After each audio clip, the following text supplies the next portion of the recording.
नमस्कार दोस्तों, study with Madan Verma channel में आप सभी का स्वागत है। हमने एक घटना चक्र की सीरीज़ प्रारंभ की है पॉलिटी की, जिसमें अब तक कुल 6 लेक्चर पढ़ाए जा चुके हैं। ये आज का 7वां लेक्चर है। यदि इससे पहले आप लोगों ने 6 लेक्चर नहीं देखे हों तो पहले जाकर उन 6 लेक्चर को देख लीजिए, क्योंकि ये वीडियो सीरीज़ एक क्रम श्रृंखला के आधार पर पढ़ाई जा रही है। अतः आप लोग से अनुरोध है कि पहले वो सभी वीडियो देख लें, उसके बाद ये वीडियो लेक्चर सीरीज़ देखें, ताकि आप लोगों को समझने में असुविधा ना हो। चलिए दोस्तों, शुरू करते हैं आज का ये वीडियो। तो पहला प्रश्न है यहाँ, संविधान को एक पवित्र दस्तावेज किसने कहा है? तो यहाँ संविधान को एक पवित्र दस्तावेज किसने कहा है दोस्तों? इसका सही आंसर हो जाएगा डॉक्टर B.R. अम्बेडकर। कौन हो जाएंगे आंसर इसका? Doctor B.R. अम्बेडकर ने संविधान को एक पवित्र दस्तावेज कहा है। आइए इसकी व्याख्या देख लेते हैं। डॉक्टर भीमराव अम्बेडकर ने भारतीय संविधान को एक पवित्र दस्तावेज कहा है। 29 अगस्त 1947 को किसने कहा है? Doctor B.R. अम्बेडकर ने भारतीय संविधान को क्या कहा है? एक पवित्र दस्तावेज कहा है। 29 अगस्त 1947 को संविधान सभा ने B.R. अम्बेडकर की अध्यक्षता में 7 सदस्यीय प्रारूप समिति का गठन किया था। तो प्रारूप समिति का गठन कब हुआ था? प्रारूप समिति का गठन हुआ था 29 अगस्त 1947 को। इसके अध्यक्ष कौन थे? तो इसके अध्यक्ष थे डॉक्टर भीमराव अम्बेडकर। ठीक है, अगला प्रश्न देखते हैं। चलिए, निम्नलिखित में से किस वाद में उच्चतम न्यायालय ने धारणा प्रस्तुत की कि उद्देशिका संविधान का भाग है? किस वाद में ये धारणा प्रस्तुत की गई उच्चतम न्यायालय द्वारा कि उद्देशिका संविधान का भाग है? तो ये की गई थी बम्बई बनाम यूनियन ऑफ इंडिया द्वारा। किस वाद में? बम्बई बनाम यूनियन ऑफ इंडिया के वाद में किया गया था। इसकी व्याख्या देख लेते हैं। बम्बई बनाम यूनियन ऑफ इंडिया के मामले में उच्चतम न्यायालय ने कहा कि उद्देशिका संविधान का अभिन्न अंग है। किस वाद में कहा था? बम्बई बनाम यूनियन ऑफ इंडिया में। ये इसमें कहा गया था उच्चतम न्यायालय द्वारा कि जो उद्देशिका है, जो प्रस्तावना है, वो हमारे संविधान का एक अभिन्न अंग है। फिर देखिए, केशवानंद भारती बनाम केरल राज्य के मामले में भी अधिकांश न्यायाधीशों ने इसे संविधान का भाग माना था। यानी केशवानंद भारती बनाम केरल राज्य में भी इस अधिकांश न्यायाधीशों ने क्या माना था? इसे प्रस्तावना को या उद्देशिका को संविधान का भाग माना था कि यह संविधान का अंग है। ठीक है, अगला प्रश्न देखते हैं। निम्नलिखित विवादों में से किसमें सर्वोच्च न्यायालय ने प्रस्तावना को भारतीय संविधान की मौलिक संरचना का भाग स्वीकार किया? सर्वोच्च न्यायालय ने प्रस्तावना को भारतीय संविधान की मौलिक संरचना का भाग स्वीकार किया था।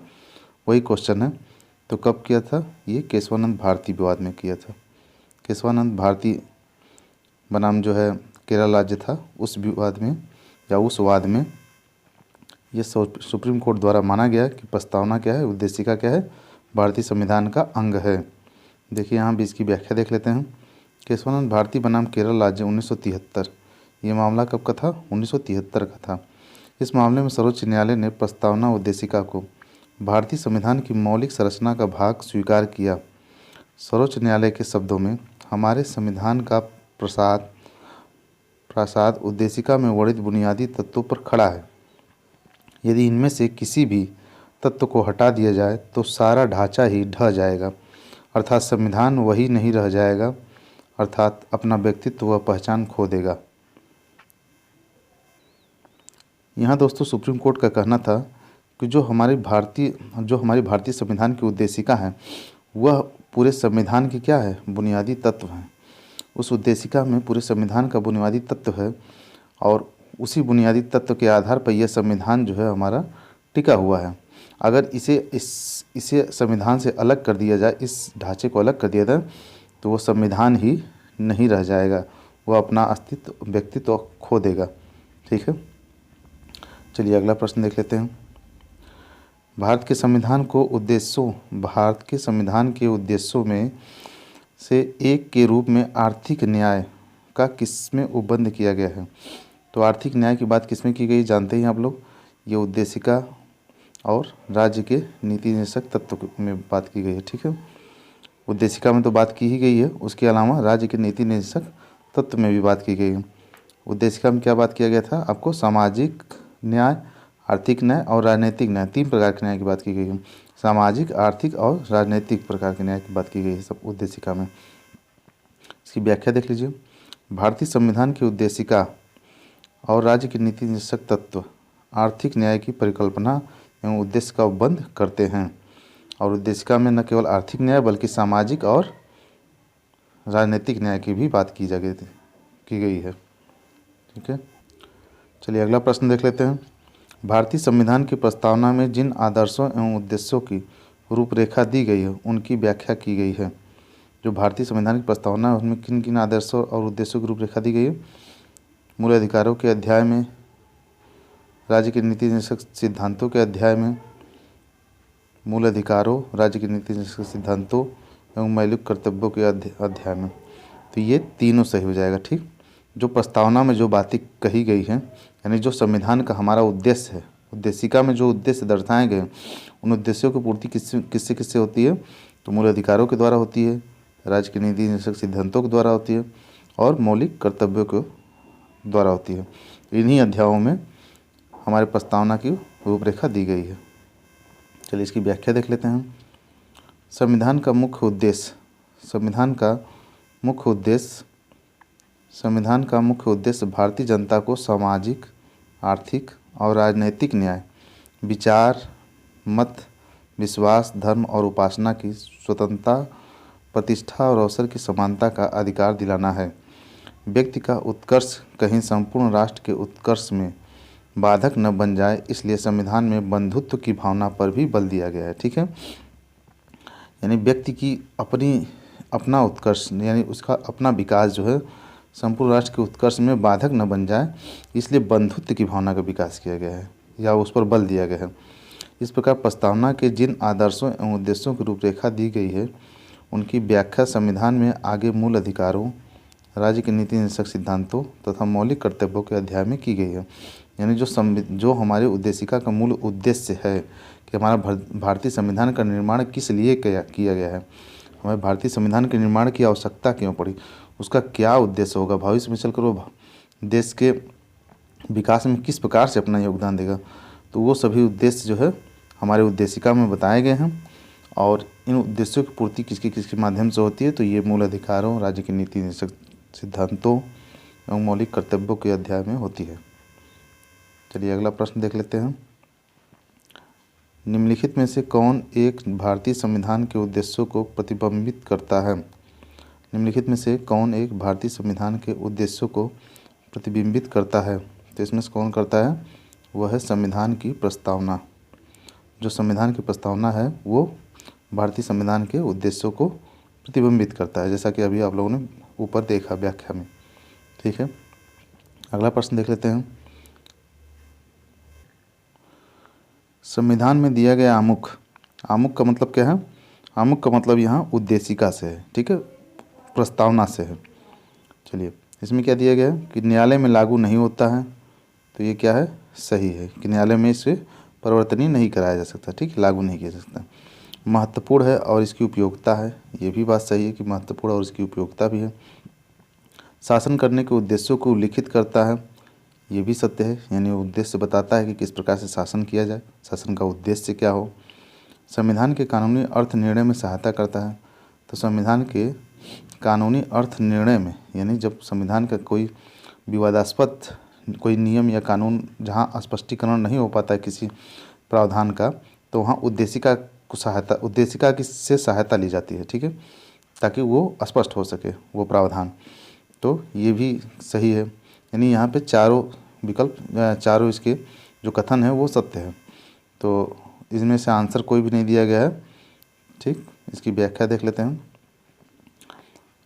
भारतीय संविधान में दिया गया आमुख यानी उसकी उद्देशिका न्यायालय में प्रवर्तनीय नहीं है। ठीक है, इसे आप न्यायालय में चैलेंज नहीं कर सकते। ठीक है, तथा इसे न्यायालय में लागू नहीं किया जा सकता। अन्य तीनों कथन भी सही है, जो अन्य कथन थे वो भी सही है, और विकल्प में सही विकल्प नहीं दिया गया, उसके उत्तर में ये चारों विकल्प नहीं दिए गए हैं। अगला प्रश्न देखते हैं दोस्तों। निम्न में से कौन सही है। पहला है सामाजिक समानता संविधान में प्रत्याभूत नहीं है, तो प्रत्याभूत है जैसा कि आप लोग जानते हैं उद्देशिका में ही दिया गया है। देश में सामाजिक समानता पहले से विद्यमान थी, तो ये पहले से विद्यमान थी या नहीं थी आप लोग जानते ही हैं, ठीक है। सामाजिक समानता संविधान में प्रत्याभूत है, ये सही है, ठीक है, कि सामाजिक समानता संविधान में प्रत्याभूत है। और देश में यदि सामाजिक समानता पहले से ही विद्यमान होती तो इसकी आवश्यकता ही हमें क्यों पड़ती, ठीक है। चलिए इसकी व्याख्या देख लेते हैं। संविधान के अनुच्छेद 14 से लेकर 18 के तहत प्रदत्त समता के अधिकार के विभिन्न प्रावधानों के तहत सामाजिक समानता प्रत्याभूत की गई है। प्रस्तावना में भी सामाजिक न्याय प्राप्त कराने की बात कही गई है, ठीक है। यानी जो संविधान का मौलिक अधिकार है, उस मौलिक अधिकार में अनुच्छेद 14 से लेकर 18 के बीच में भी समता के अधिकार के तहत ये सामाजिक समानता को प्रत्याभूत करने का प्रयास किया गया है। चलिए अगला प्रश्न देख लेते हैं। तो अब अगला चैप्टर शुरू होता है दोस्तों, शासन प्रणाली। अगला चैप्टर क्या है, शासन प्रणाली से है। चलिए इसका पहला प्रश्न देख लेते हैं। भारतीय संविधान में किस प्रकार की शासन प्रणाली की व्यवस्था की गई है? तो भारतीय संविधान में किस प्रकार की शासन प्रणाली की व्यवस्था की गई है? ये संसदात्मक शासन प्रणाली की व्यवस्था की गई है। जैसा कि आप लोगों को पता होगा, पिछले लेक्चर में मैंने बताया था कि संसदात्मक शासन प्रणाली कहाँ से ली गई है, तो ये ब्रिटेन से ली गई है। कहाँ से ली गई है? यूके, यूनाइटेड किंगडम से ली गई है, ठीक है। चलिए इसकी व्याख्या देख लेते हैं। शासन प्रणाली की सामान्यतः दो पद्धति होती है, ठीक है। शासन प्रणाली को कितनी पद्धतियाँ होती हैं? दो पद्धतियाँ होती हैं। एक है संसदीय पद्धति और दूसरी है अध्यक्षीय पद्धति, ठीक है। एक संसदीय पद्धति है और दूसरी अध्यक्षीय पद्धति है। तो भारत में ग्रेट ब्रिटेन का अनुसरण करते हुए संसदीय शासन व्यवस्था को अपनाया गया है। भारत ने किसका अनुकरण किया है? ग्रेट ब्रिटेन का किया है। यहाँ पर इसलिए संसदीय शासन व्यवस्था है। संसदीय शासन व्यवस्था में व्यवस्थापिका के सदस्य ही कार्यपालिका का गठन करते हैं। यानी संसदीय शासन व्यवस्था में क्या है कि जो व्यवस्थापिका के सदस्य होते हैं, व्यवस्थापिका मतलब जो संसद के सदस्य होते हैं या फिर जो विधानमंडल के सदस्य होते हैं, वही कार्यपालिका का भी गठन करते हैं। यानी उन्हीं में से कुछ लोगों को जैसे मंत्रिमंडल में शामिल कर, जैसे जो संसद हमारे सांसद चुन के जाते हैं, तो सांसद जैसे वर्तमान में चुन के कितने लोग जा रहे हैं? 545 लोग। तो 545 लोग टोटल तो जो है वहाँ जो है क्या कहते हैं, कार्यपालिका में शामिल नहीं होते हैं। उनमें से कुछ लोग जिनकी सरकार होती है, उसमें जिसकी सरकार होती है वो अपने कुछ लोगों को जो है उनमें से चुनकर मंत्री पद पे नियुक्त कर देते हैं।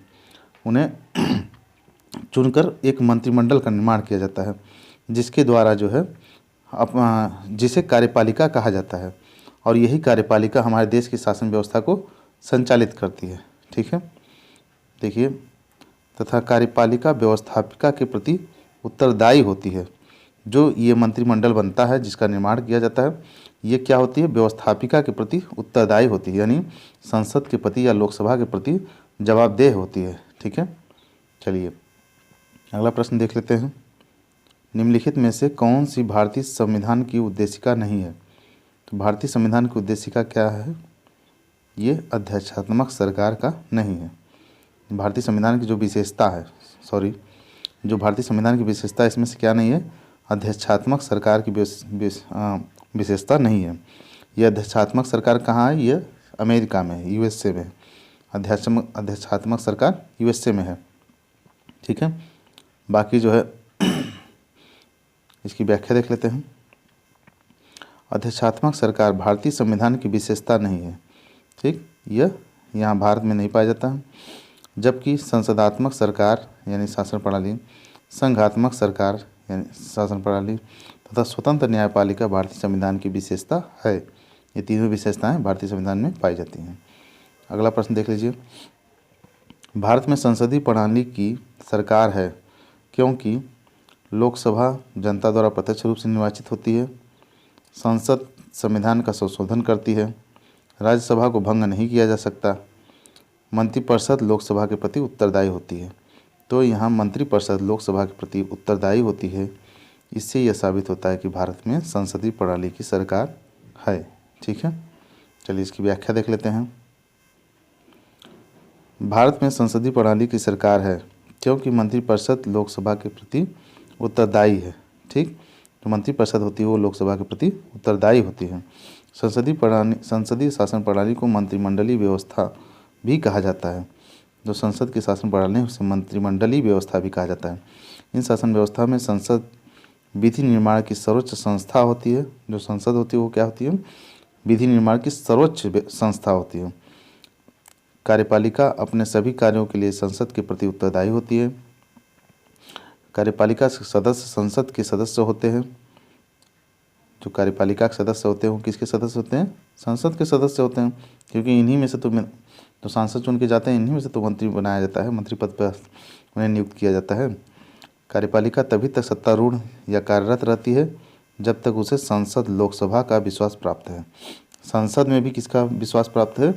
जब तक कि लोकसभा का विश्वास प्राप्त है तब तक वो अपने पद पर बने रहते हैं। ठीक है, चलिए इसमें से देख लेते हैं। अगला प्रश्न देख लेते हैं। भारत के संदर्भ में संसदीय शासन प्रणाली में निम्नलिखित में से कौन सा सिद्धांत संस्थागत रूप से निहित है? तो क्या पहला क्या है कि मंत्रिमंडल के सदस्य संसद के सदस्य होते हैं। ये सही है, मंत्रिमंडल के सदस्य संसद के सदस्य तो होते ही हैं। दूसरा क्या है? जब तक मंत्रियों को संसद का विश्वास प्राप्त है तब तक ही वे अपने पद पर बने रहते हैं। ये भी सही है, जब तक लोकसभा में उनका विश्वास है, जब तक लोकसभा में विश्वास उनको प्राप्त है लोकसभा में, तब तक वो अपने पद पर बने रहते हैं। तीसरा है राज्य का अध्यक्ष ही मंत्रिमंडल का अध्यक्ष होता है। राज्य का अध्यक्ष ही मंत्रिमंडल का अध्यक्ष होता है। तो ये गलत है ना, क्योंकि राज्य का अध्यक्ष तो राष्ट्रपति होता है, तो वो मंत्रिमंडल का अध्यक्ष नहीं होता है। ठीक है, चलिए इसमें आंसर कौन कौन से सही हो जाएंगे? इसमें आंसर सही हो जाएगा ए और 2। ठीक है, 1 और 2। चलिए इसकी व्याख्या देख लेते हैं। अनुच्छेद 75(5) में उल्लेख है कि मंत्री बिना संसद सदस्य बने 6 माह से अधिक अपने पद पर नहीं रहेगा। यानी अगर किसी को मंत्री पद पे मंत्री बना भी दिया जाता है तो उसे 6 माह के अंदर कहीं न कहीं से सांसद बनना पड़ेगा, संसद सदस्य के रूप में नियुक्ति लेनी पड़ेगी, चाहे वो राज्यसभा का सांसद हो जाए चाहे लोकसभा का सांसद हो जाए, लेकिन 6 माह के अंदर उसे संसद का सदस्य बनना पड़ेगा। अर्थात मंत्रिमंडल के सदस्य संसद के सदस्य होते हैं। ठीक है, मंत्रिपरिषद सामूहिक रूप से लोकसभा के प्रति, किसके प्रति? लोकसभा के प्रति उत्तरदायी होगी। यह ध्यान दीजिएगा कि जो मंत्रिपरिषद होता है वो किसके प्रति उत्तरदायी होता है? तो लोकसभा के प्रति उत्तरदायी होता है, न कि राज्यसभा के प्रति उत्तरदायी होता है। ठीक है, इसलिए इसमें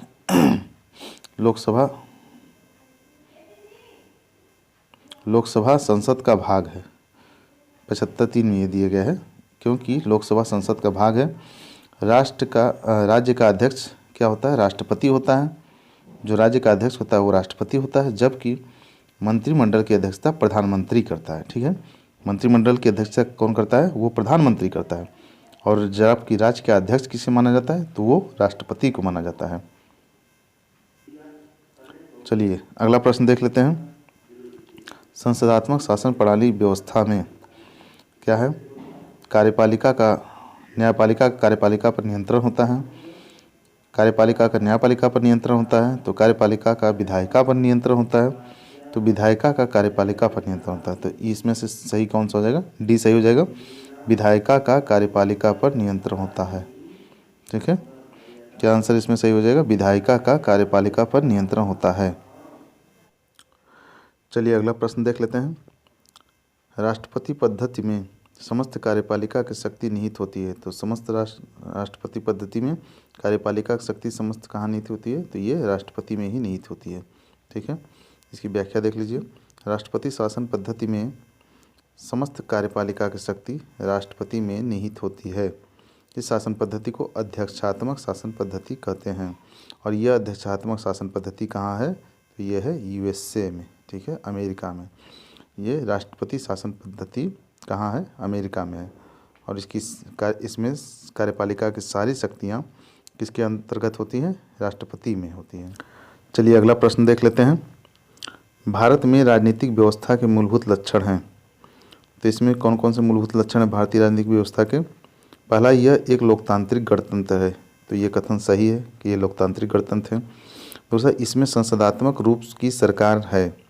यहाँ संसदात्मक रूप की सरकार तो है ही, सही। तीसरा है, सर्वोच्च सत्ता भारत की जनता में निहित है। ये भी कथन सही है कि सर्वोच्च सत्ता किस में निहित है? भारत की जनता में निहित है। यह एक एकीकृत शक्ति का प्रावधान करती है। तो ये कथन क्या है? ये कथन गलत है। यह एकीकृत शक्ति का प्रावधान नहीं करती, बल्कि शक्तियों का विभाजन कर देती है, बंटवारा की है सभी राज्यों में के रूप में ना, इसीलिए इसे संघ, राज्यों का संघ कहा जाता है भारत को। तो इसमें से आंसर क्या सही हो जाएगा? आंसर सही हो जाएगा 1, 2, 3, यानी बी वाला आंसर सही हो जाएगा। ठीक है, चलिए इसकी व्याख्या देख लेते हैं। लोकतांत्रिक गणतंत्र, संसदात्मक सरकार और सर्वोच्च सत्ता का जनता में निहित होना भारत की राजनीतिक व्यवस्था के मूलभूत लक्षण हैं। तथापि यह एकीकृत शक्ति यानी यूनिफाइड अथॉरिटी का प्रावधान नहीं करती है, ठीक है, बल्कि सत्ता को केंद्र एवं राज्यों में विभाजित किया गया है। तो सत्ता को इसने क्या किया है? केंद्र और राज्यों में विभाजित किया गया है, एकीकृत शक्ति का प्रावधान नहीं है। ठीक है, चलिए अगला प्रश्न देख लेते हैं। निम्नलिखित कथनों पर विचार कीजिए। भारत एक लोकतांत्रिक राज्य व्यवस्था है। भारत क्या है? एक लोकतांत्रिक राज्य व्यवस्था है। यह कथन सही है, सत्य है। ये कथन सही है। भारत एक प्रभुसत्ता संपन्न राज्य है। तो ये भी सही है, यह एक प्रभुसत्ता संपन्न राज्य है। भारत में लोकतांत्रिक समाज है, लोकतांत्रिक समाज भी है। भारत एक कल्याणकारी राज्य है। तो ये भी सही है, कल्याणकारी राज्य है। कल्याणकारी राज्य की व्यवस्था किस में है? तो नीति निषेध तत्व में है। ठीक है, तो इसमें से आंसर क्या सही हो जाएगा? डी आंसर सही हो जाएगा इसका, डी, यानी सभी चारों सही हैं। ठीक है, इसकी व्याख्या देख लीजिए। भारतीय संविधान के तहत भारत में एक लोकतांत्रिक राज्य व्यवस्था है तथा यह एक प्रभुसत्ता संपन्न राज्य है। राज्य नीति के निदेशक तत्वों के द्वारा संविधान निर्माताओं ने कल्याणकारी राज्य की संकल्पना को भी अभिव्यक्त किया है। ठीक है, कल्याणकारी राज्य की व्यवस्था किसमें की गई है? तो नीति निदेशक तत्व में की गई है। ठीक है, साथ ही भारतीय समाज को भी लोकतांत्रिक माना जा सकता है। अतः विकल्प क्या हो जाएगा? डी, यानी चारों सही है। ठीक है, चलिए अगला प्रश्न देख लेते हैं। निम्नलिखित में से कौन सी विशेषता भारतीय राजतंत्र की नहीं है? इसमें से कौन सी विशेषता भारतीय राजतंत्र की नहीं है? तो एक, संविधान संगत सरकार, ये सही है। लोकतांत्रिक सरकार, ये भी सही है। विधि का शासन भी है यहाँ। ये केवल सत्तावादी सरकार नहीं है। ठीक है, सत्तावादी सरकार की राजतंत्र व्यवस्था में, हमारे भारतीय राजतंत्र में नहीं है इसकी व्यवस्था। ठीक है, इसकी व्याख्या देख लीजिए। भारत में विधि का शासन है। ठीक है, भारत में क्या है? विधि का शासन है, यानी जो भी अब तक जो भी देश को संचालित किया जाता है वो किसके माध्यम से किया जाता है? हमारे संविधान के ही माध्यम से तो किया जाता है। तो यहाँ किसका शासन है? विधि का शासन है। ठीक है, यहाँ गणतंत्र है न कि राजतंत्र है। तो यहाँ क्या है? गणतंत्र है। प्रत्येक 5 वर्ष के उपरांत जनता अपने प्रतिनिधियों का निर्वाचन कर संविधान संगत लोकतांत्रिक सरकार का गठन करती है। यहाँ सत्तावादी सरकार नहीं है। ठीक है, यहाँ सत्तावादी सरकार नहीं है। चलिए अगला प्रश्न देख लेते हैं। कल्याणकारी राज्य का उद्देश्य है। कल्याणकारी राज्य का उद्देश्य क्या है? अधिकतम संख्या का अधिकतम कल्याण सुनिश्चित करना, यानी अधिकतम संख्या का अधिकतम कल्याण सुनिश्चित, मतलब जितनी अधिक से अधिक पॉपुलेशन का कल्याण हो सके, यही कल्याणकारी राज्य का उद्देश्य है। ठीक है, इसकी व्याख्या देख लीजिए। कल्याणकारी राज्य का आशय है राज्य द्वारा देश की अधिकतम जनसंख्या का अधिकतम कल्याण सुनिश्चित करना। ठीक है, जितनी अधिक से अधिक जनसंख्या का कल्याण हो सकेगा, यह राज्य का उद्देश्य होना चाहिए। कल्याणकारी राज्य में उदारवाद और समाजवाद को अंतर्निहित करने का प्रयास किया जाता है। जैसा कि भारत एक कल्याणकारी राज्य है, ध्यातव्य है कि अधिकतम लोगों का अधिकतम कल्याण उपयोगितावाद की विशेषता लक्षण है। कल्याणकारी राज्य की अवधारणा भारतीय संविधान के भाग 4 में प्रदत्त राज्य के नीति निदेशक तत्वों में निहित है। किसमें निहित है कल्याणकारी राज्य की अवधारणा? यह नीति निदेशक तत्व के भाग 4 में निहित है। ठीक है, मतलब भाग 4 में नीति निदेशक तत्व जो दिया गया है उसमें कल्याणकारी राज्य की अवधारणा को दिया गया है। ठीक है, इसके अनुसार राज्य के लोगों के कल्याण के लिए एक सामाजिक व्यवस्था का संवर्धन करेगा जिसमें सामाजिक, आर्थिक और राजनीतिक न्याय शामिल हो। यह राज्य का कर्तव्य होगा। ठीक है, चलिए अगला प्रश्न देख लेते हैं। निम्नलिखित कथनों में से कौन से सही है? तो इसमें कौन सा कथन सही है? भारतीय संविधान अध्यक्षात्मक है, नहीं, गलत है। भारत एक नाम मात्र का राजतंत्र है, ये भी गलत है। भारत एक कुलीन तंत्र है, ये भी गलत है। तो इसमें सही क्या है? भारत एक संसदात्मक प्रजातंत्र है। ठीक है, भारत एक संसदात्मक प्रजातंत्र है। इसकी व्याख्या देख लीजिए। भारत में संसदात्मक प्रजातंत्र को अपनाया गया है। संसदात्मक प्रजातंत्र का आशय है शासन की संसदीय प्रणाली वाला प्रजातंत्र, शासन की संसदीय प्रणाली वाला प्रजातंत्र जिसमें राज सत्ता मूलतः जनता में निहित होती है। राज सत्ता किसमें निहित होती है? जनता में निहित होती है। संसद में जनता के द्वारा चुने हुए प्रतिनिधि शासन सत्ता का संचालन करते हैं। ठीक है, जिनको हम चुन के भेजते हैं वो हमारे ऊपर शासन करेंगे। ठीक है, उन्हें क्या कहा जाता है? सांसद। संसद में जो जाते हैं उसे सांसद कहते हैं और वो हमारे प्रतिनिधि होते हैं। उन्हें हम चुनकर भेजते हैं ताकि वो हमारे लिए कल्याणकारी विधियों का निर्माण कर सकें। अगला प्रश्न देख लेते हैं। भारत में राजनीतिक सत्ता का प्रमुख स्रोत कौन है? तो भारत में राजनीतिक सत्ता का प्रमुख स्रोत कौन है?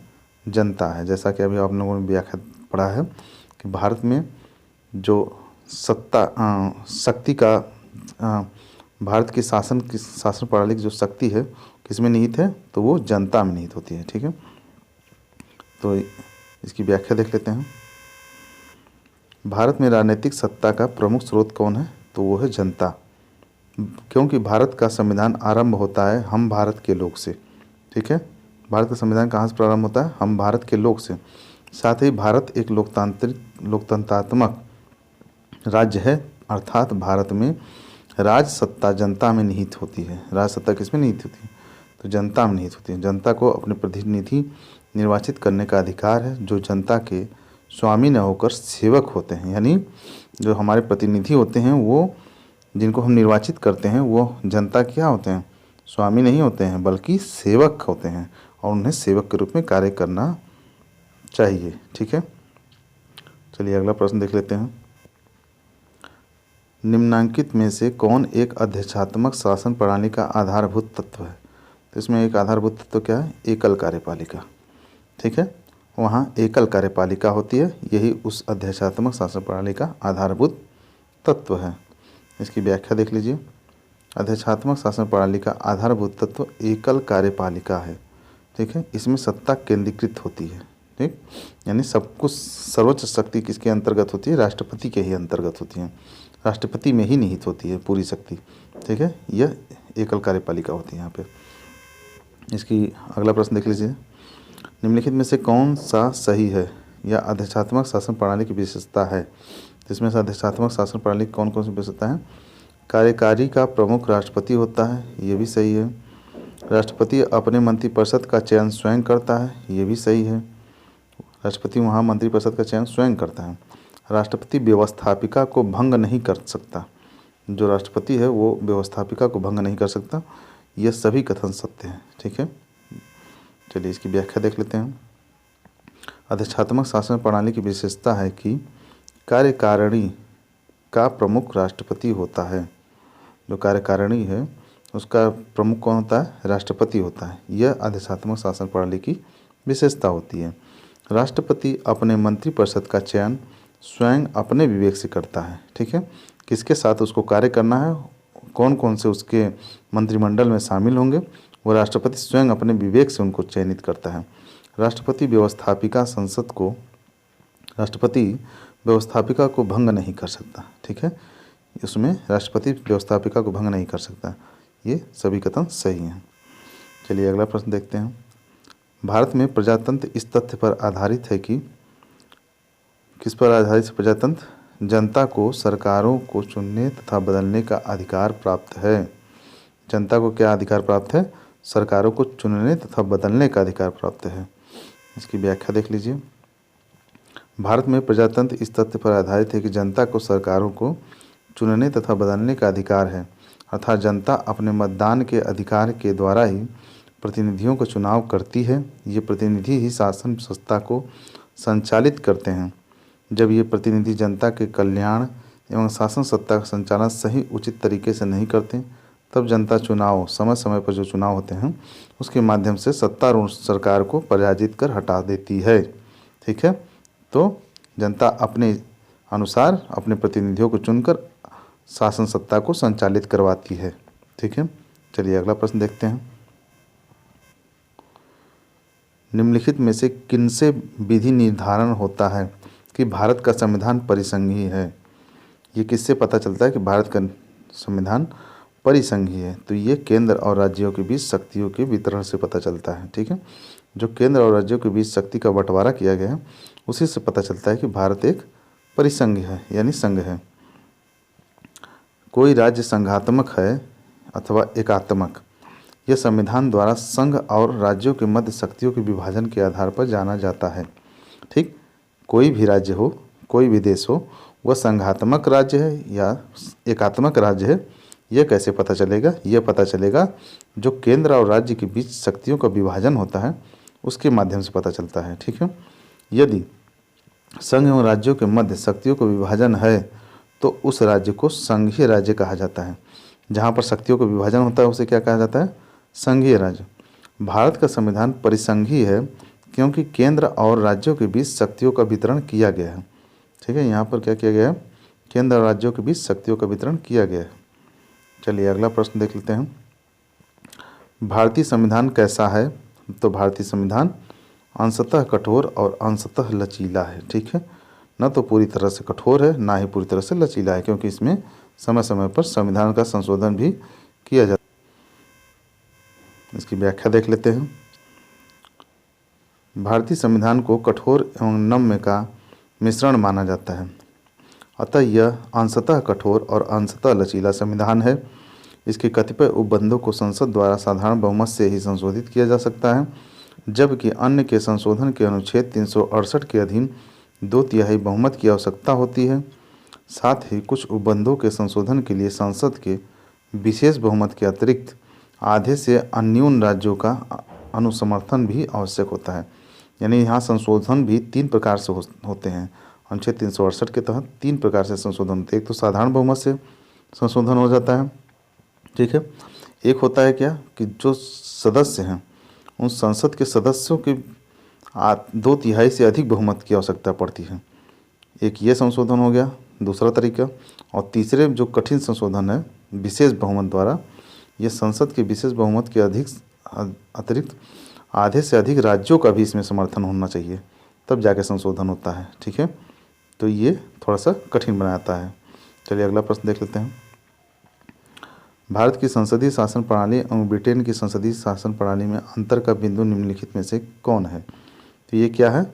इनमें से क्या अंतर है? तो ये न्यायिक समीक्षा का अंतर। ठीक है, जो जुडिशियल रिव्यू है, न्यायिक पुनर्विलोकन की शक्ति जो है वो ब्रिटेन के संसद को ब्रिटेन में नहीं प्राप्त है। ठीक है, चलिए यहाँ ब्रिटिश संसद लिखित संविधान के अभाव में संप्रभु निकाय है।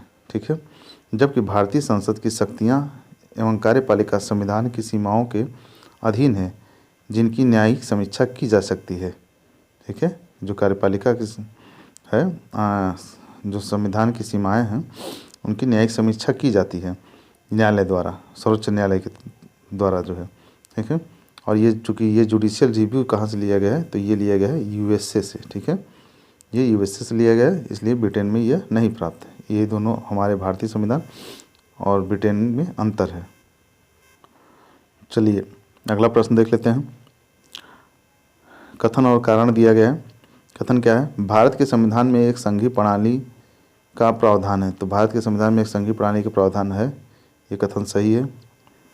उसने एक बहुत शक्तिशाली केंद्र की रचना की है। तो संघीय प्रणाली से एक शक्तिशाली केंद्र की रचना तो होती ही है। ठीक है, ये भी कथन सही है।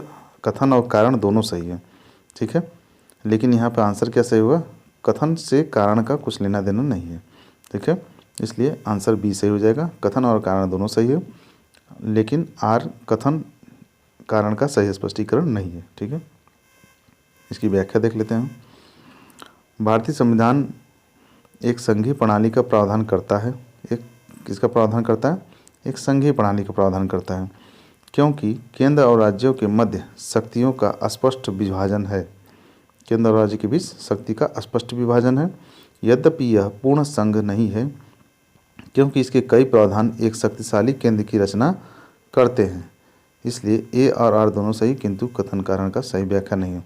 क्योंकि जैसा कि आप लोग जानते हैं कि जो अवशिष्ट शक्तियां हैं हमारे भारतीय संविधान में, जो अवशिष्ट शक्तियां हैं वो किसको दी गई हैं? वो केंद्र को दी गई हैं। इसीलिए एक शक्तिशाली केंद्र का निर्माण होता है यहाँ से। ठीक है, चलिए अगला प्रश्न देख लेते हैं। निम्न में से कौन एक भारत के संविधान का संघीय लक्षण नहीं है? तो भारत के संविधान का एक संघीय लक्षण नहीं है यह एकहरी नागरिकता। ठीक है, संघीय लक्षण में यह नहीं आता। एकहरी नागरिकता यानी एकल नागरिकता जो है यह संघीय लक्षण में नहीं आता है। ठीक है, चलिए इसकी व्याख्या देख लेते हैं। एकहरी नागरिकता या फिर एकल नागरिकता भारत के संविधान का संघीय लक्षण नहीं है।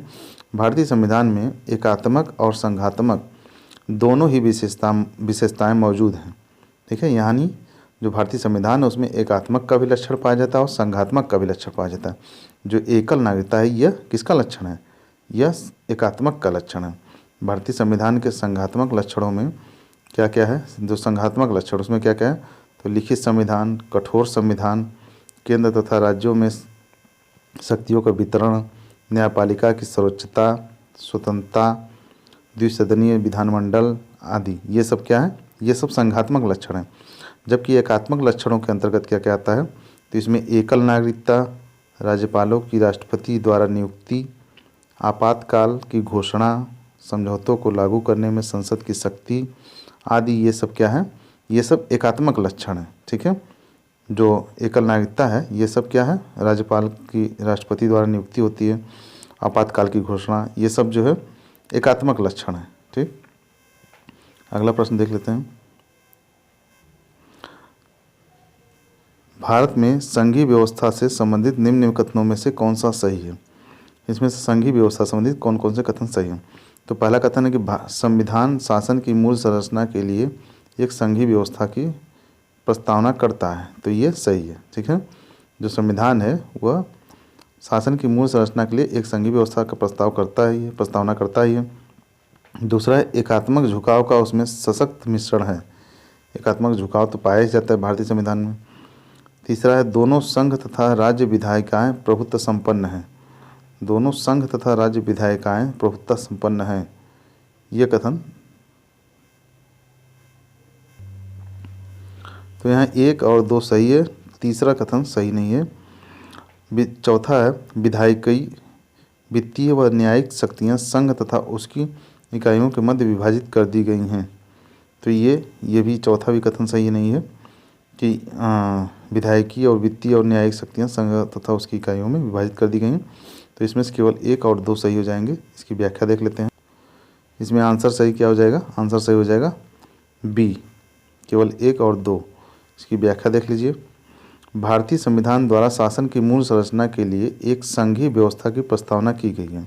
ठीक है, संघीय व्यवस्था की प्रस्तावना की गई है, तथापि एकल नागरिकता तथा केंद्र की राज्यों की तुलना में अधिक शक्तियाँ इसे एकात्मक झुकाव प्रदान करते हैं ना। जो एकल नागरिकता की व्यवस्था की गई है और जो अभी हमने बताया कि राष्ट्रपति द्वारा राज्यपाल की नियुक्ति, ये सब एकात्मक झुकाव, एकात्मक पद्धति की ओर झुकाव के बताता है। तो इस प्रकार कथन 1 और 2 सही है, लेकिन 3, 4 गलत है। क्यों? क्योंकि राज्य विधायिकाएं रक्षा एवं वैदेशिक मामलों सहित अन्य संदर्भों में केंद्र से अलग नहीं है ना। जहाँ वैदेशिक मामले की बात आती है, जहाँ रक्षा मामले की बात आती है, वहाँ केंद्र के ही कानून को माना जाता है, केंद्र को ही ये शक्ति दी गई है। ठीक है, राज्य ही साथ ही यहाँ न्यायिक शक्तियों का सोपानबद्ध क्रम है। संघ एवं राज्यों के मध्य विभाजन नहीं है। यानी आप यहाँ पर जैसा कि आप लोग जानते हैं कि पहले ज़िले में जो है एक जिला न्यायालय होता है जिसको हम लोग कचहरी बोलते हैं, और फिर राज्य में हाई कोर्ट है। सभी प्रदेशों में एक हाई कोर्ट होता है। फिर यदि आपकी हाई कोर्ट में सुनवाई नहीं होती है आप सुप्रीम कोर्ट जा सकते हैं। यानी हाई कोर्ट आपका अंतिम दरवाज़ा नहीं होता है न्याय के लिए ना, आप सुप्रीम कोर्ट तक जा सकते हैं। ठीक है, तो यही इसीलिए यहाँ कहा जाता है कि न्यायिक शक्तियों का सोपानबद्ध क्रम है, जब इसमें कोई विभाजन नहीं कि आप हाई कोर्ट के बाद फिर सुप्रीम कोर्ट तक नहीं जा सकते। ठीक है, चलिए अगला प्रश्न देख लेते हैं। भारत का राष्ट्रपति परोक्षतः निर्वाचित होता है। भारत का राष्ट्रपति परोक्षतः मतलब अप्रत्यक्ष रूप से निर्वाचित होता है, और कारण है कि भारत में संसदीय प्रणाली को गणतंत्रवाद के साथ जोड़ा गया है। तो ये भी कथन सही है, यानी गणतंत्रवाद मतलब जो कि वंशानुक्रम नहीं होता है, बल्कि हमारे जो राज्य का अध्यक्ष होगा वो निर्वाचित होगा। तो कथन और कारण दोनों सही है। ठीक है, एक मान्य स्पष्टीकरण है इसका। चलिए इसकी व्याख्या देख लेते हैं। भारत का राष्ट्रपति अप्रत्यक्ष रूप से निर्वाचित होता है। भारत की संसदीय प्रणाली को गणतंत्रवाद के साथ जोड़ा गया है, जिसमें कोई आनुवंशिक शासक नहीं होता। यानी गणतंत्रवाद का मतलब ही है कि वहाँ निर्वाचन होगा। ठीक है, किसी का वंशवाद नहीं चलेगा। राज्य के सभी प्राधिकारी प्रत्यक्ष या अप्रत्यक्ष रूप से जनता द्वारा निर्वाचित होते हैं। इस प्रकार कथन और कारण दोनों सही है। ठीक है, चलिए अगला प्रश्न देख लेते हैं। राजनीतिक दल, कथन क्या है? राजनीतिक दल लोकतंत्र के जीवन रक्त हैं। जो राजनीतिक दल हैं ये लोकतंत्र के जीवन रक्त हैं, ये कथन है। कारण क्या है? लोग खराब शासन के लिए सामान्यतः राजनीतिक दलों को कोसते हैं। ये भी क्या है? सही है। जब राजनीतिक दल सही होंगे तो हमारा लोकतंत्र वैसे भी मजबूत होगा ना। तो कथन और कारण दोनों सही है। यहाँ आंसर क्या सही हो जाएगा? ए। ठीक है, चलिए तो आज का ये वीडियो यहीं समाप्त होता है दोस्तों। यदि ये वीडियो आपको पसंद आ रही हो, ये सीरीज़ पसंद आ रही हो, तो इस चैनल को लाइक, सब्सक्राइब एवं शेयर करना ना भूलिएगा।